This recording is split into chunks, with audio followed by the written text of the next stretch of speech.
In a dark, narrow street of the city stood a dingy tenement house. Many people lived within, and called it by the dear name of home. Yet it was very different from the luxurious homes of the rich, surrounded by pleasant gardens, filled with costly pictures, and 1,000 beautiful things very delightful to possess. Nor was it like the comfortable homes of the middle class, where the fire burns brightly in the polished grate, and the table is always plentifully spread. Oh no, the people in the tenement house were all poor, from the first floor front to the attic back, which was the worst of all. It was the rainy season, and through the roof, round the chimney, and between the cracked and loosened weatherboards came the driving rain. Then there was a continual opening and shutting of doors, and at the common entrance, all day long and far into the night, there was somebody always coming in or going out, letting in the chilling blast that rushed through the muddy halls and into the rooms, pinching the sick and old in a pitiless way.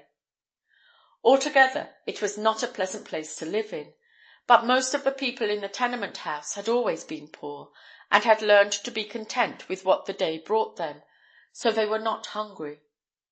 Only one in the house had known the luxury of being very rich, and she was now the poorest of them all. Just under the roof she sat, wearily stitching upon the coarse work that must bring bread to her little child. How the rain pattered and clattered upon the roof, as the daintily bred woman bent above her unaccustomed task, thinking over the old thoughts that made the present more than desolate. "It was not so once," said the rain. "The old home, how comfortable and beautiful it was! There you were a fair lady with lily-white hands. Now you are the same, only one cannot think so. There are silver threads in your hair, and your hands are too red. People say, 'What a pity the woman with the pretty child is so poor,' but they do not help you." The old home, the old home, echoed the sad thoughts all day long and into the still hours of the night. In the corner of the room sat a little child, playing with a doll made of an old apron, yet to the child it was the pretty Dolladine. She was very beautiful, with silken white hair, shimmered over with golden lustre. A little garden flower thrown out by chance upon the common wayside, yet blossoming in her own sweet beauty, in contrast with everything around her. She was a real princess born, and her coarse ragged clothes could make no difference. The work was finished, and, though it was raining still, the mother put on her worn bonnet to take it home. "If the sun would only shine again," she sighed heavily, looking down into the dismal back alley. "But I must go."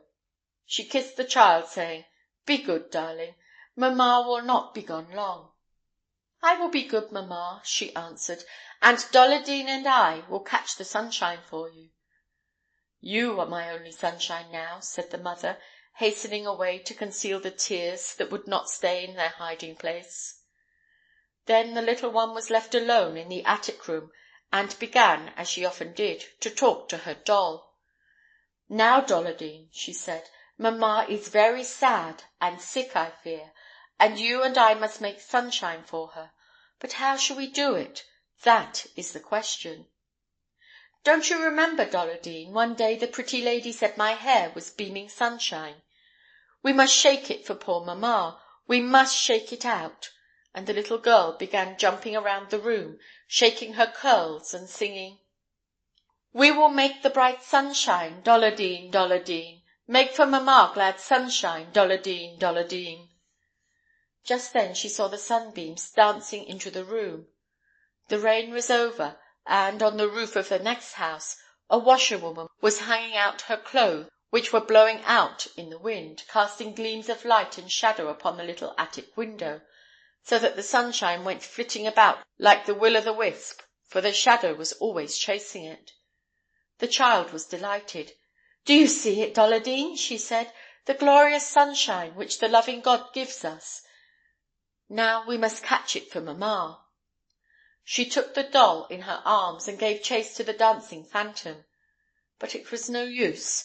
Just as her little hand was ready to grasp it, it flew away "You don't help me enough, Dolladine," said the child, her little eyes filling with tears.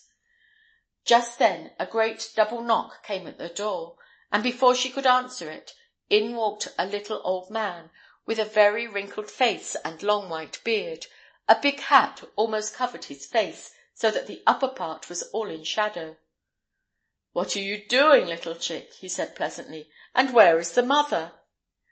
"Mamma is gone to carry home the work," answered the child timidly, "and Dolladine and I have been making sunshine for her.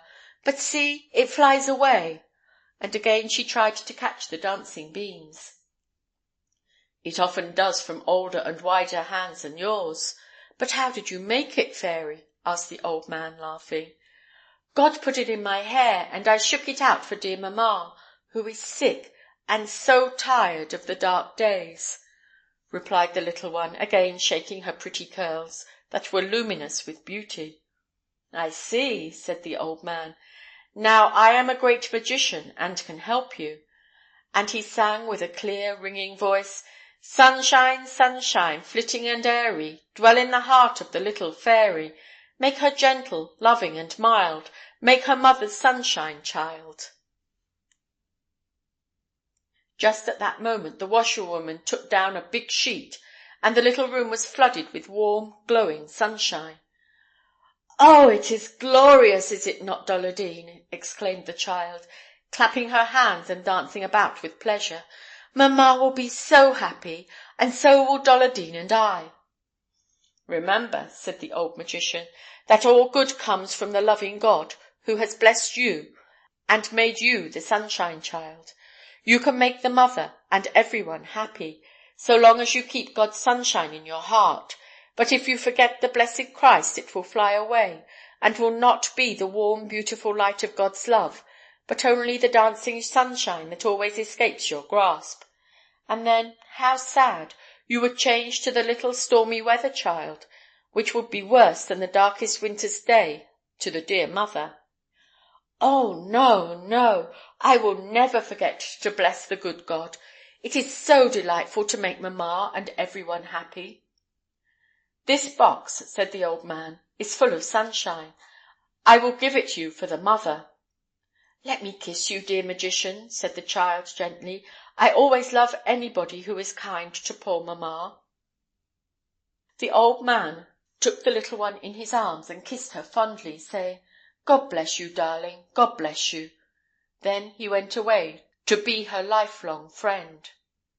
"I am so happy I cannot keep still, Dolladine," said the child, and she danced about till the mother came in, weary and worn.